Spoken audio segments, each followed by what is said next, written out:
Let's take a look at what equipment is necessary to go kayaking, starting with clothing. In order to protect the body and legs from the cold and shocks, we can use sleeveless neoprene wetsuits.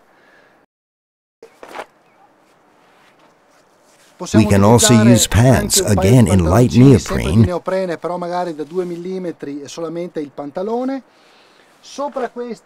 and over them perhaps a pair of nylon waterproof trousers.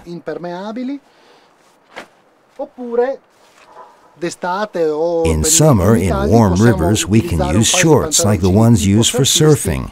Even better if they have thermal protection in lycra or fleece inside.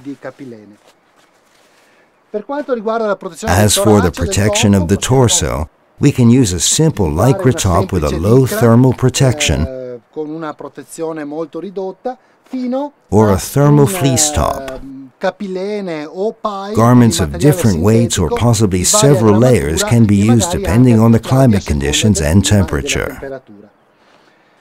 It is very important to protect the feet well. Therefore, we always have to make sure we put booties on when we go kayaking. We can use either simple booties with a soft sole suitable for small boats, or when we run easy on white water, or booties with a reinforced sole. These provide more protection since they are high, cover the ankles well, and also have sturdy soles. For mountain rivers, where we foresee that we'll have to hike a lot in order to reach the river, or where we think that the scouting and portages will be rather long, I recommend you use booties with really sturdy soles in order to guarantee good foot protection. As for the upper part of the body, over the internal layers, we normally wear a waterproof jacket. This jacket is made of waterproof fabric. The fabric can be of different weights, ranging from lighter to heavier. It also features rubber gaskets that keep most of the water out. A half watertight jacket, or semi-dry, is a jacket which has rubber gaskets made of neoprene at the wrists, and on the inside a latex cuff which guarantees better water tightness. Such jackets usually have neck seals with gaskets made of neoprene. If we want a fully watertight jacket, it should be made of heavier fabric, which protects better against abrasion and cold. It must have double gaskets of latex and neoprene both at the wrists and the neck in order to guarantee major water tightness.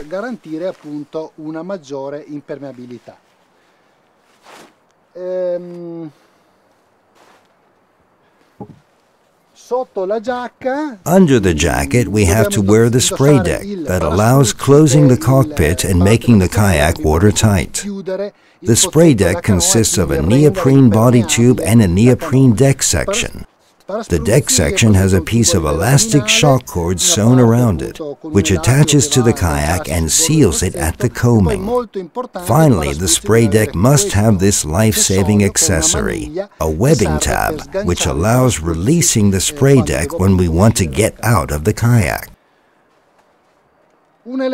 Something we must never forget to wear paddling is the life jacket. It may be a simple life jacket without any accessories,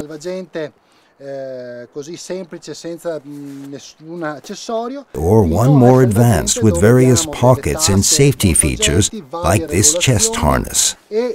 As I said, it's extremely important to always wear the life jacket.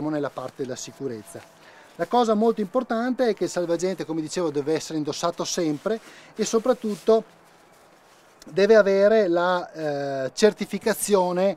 And above all, to make sure that it has a CE certification mark. This is the European type of safety approval. And last but not least, in order to protect the most important part of our body, the head, we have to wear a helmet. There are different models. It can be a simple helmet providing only a top cover, or it may offer major cover and protect the ears and back of the neck as well. Ad un casco con una protezione ancora maggiore, imbottito, con la protezione anche a livello delle orecchie e chiaramente sempre a livello cervicale. Anche qui è molto importante. The helmet should also be CE approved. This mark guarantees its quality. La qualità del prodotto. Degli altri accessori che utilizziamo in canoa molto importanti. These are the other important accessories often used for kayaking. The nose plug. It is extremely important when practicing Eskimo rolls or while playing in a river. It prevents water from entering the nose. Earplugs. I strongly recommend them when practicing Eskimo rolls or freestyle because they prevent water from entering directly inside the auricular duct, which may cause ear problems over time.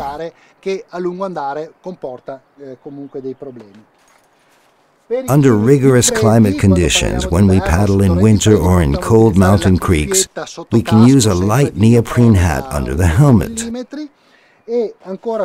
While for the hands, we have pogies or mitts that wrap around the paddle shaft, allowing us to hold the paddle with full control in the coldest winter conditions. Parte del corpo che è a contatto con l'acqua e quindi questo si usa generalmente durante il periodo invernale.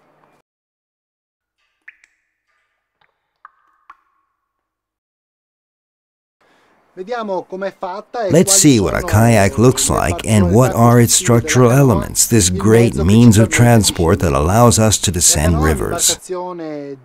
A kayak is a plastic boat that comes in many different shapes, lengths, and sizes, and adapts to the kayaker's abilities and body structures together with different types of activity each chooses to practice. The top part is called the deck, and the bottom part is called the hull. The lateral part is called the side.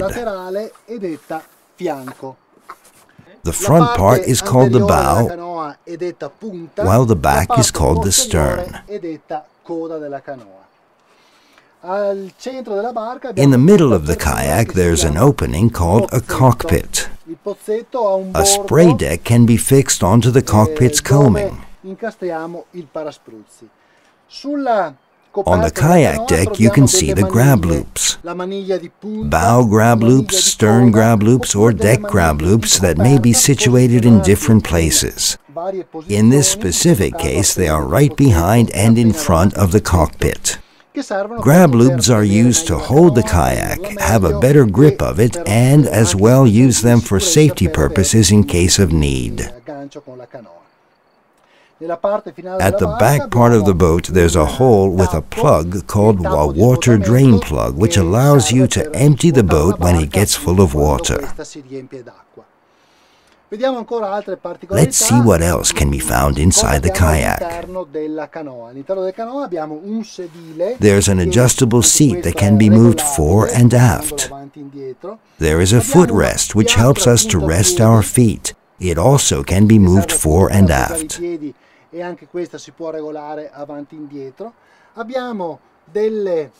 There are also sidebars called thigh braces, where we put the inner part of our thighs.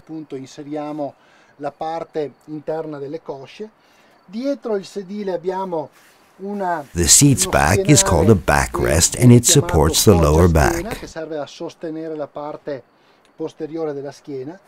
Inside many kayaks, there's a vertical structure called support walls, which makes the kayak more rigid and resistant.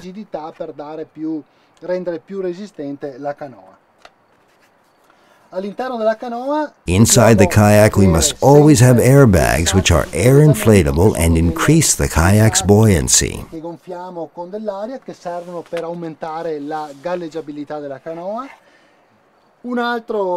Another important accessory are the hip pads that help regulate the seat's width, so that the seat is perfectly suitable for each physical structure.